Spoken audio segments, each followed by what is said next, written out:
Әлемде ешкім күтпеген әрі оқиғалар басталғанда адамдардың барлығы қара аққу туралы айта бастайды.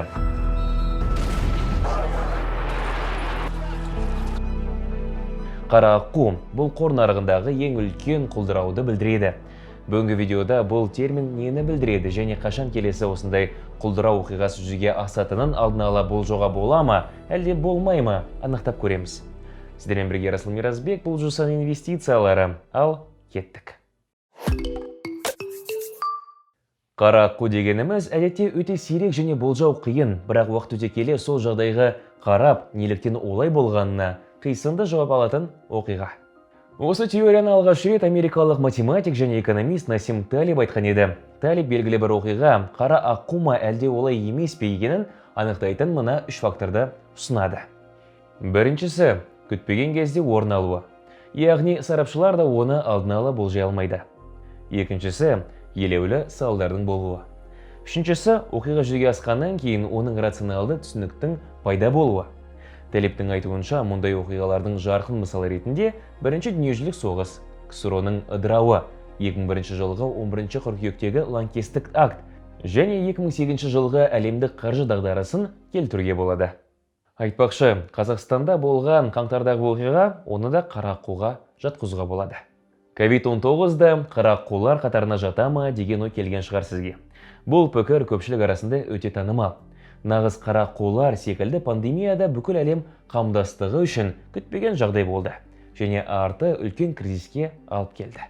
Бірақ неге мұндай оқиғалар қайталана береді? Қара аққулардың пайда болуын болжауға кедергі беретін келесідей қателіктер бар.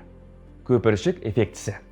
Адамдар өздерінің орталарында немесе беделді деп санайтын адамдар арасында жиі кездесетін ақпарат пен пікірге көбірек сенеді. Шынайы өмірде математикалық әдістерді теріс пайдалану. Тәжірибеге келгенде барлығы бірнеше есе қиындау және біз өзіміз білмейтін факторларды да ескеру керек. Ескі болжау әдістерін пайдалану. Болашақта жүзеге асу мүмкін оқиғаны өткен шақтағы сараптамаларға сүйеніп жасау осындай қателіктерге алып келеді. Бүгінгі күннің басты мәселесі қазіргі жағдай қара аққу ма деген сұрақ. Егер сіз бұл туралы тереңірек ойлап көрсеңіз, жағдай бұған әбден қисынды болып көрінеді. Бірақ нарықтағы оқиғалардың мұндай нәтижесін болжау әрине қиын. Украинадағы жағдайдың салдары туралы толық айту әлі ерте. Сондықтан оның шынымен аққу болғанын кейінірек түсінеміз деп ойлаймын.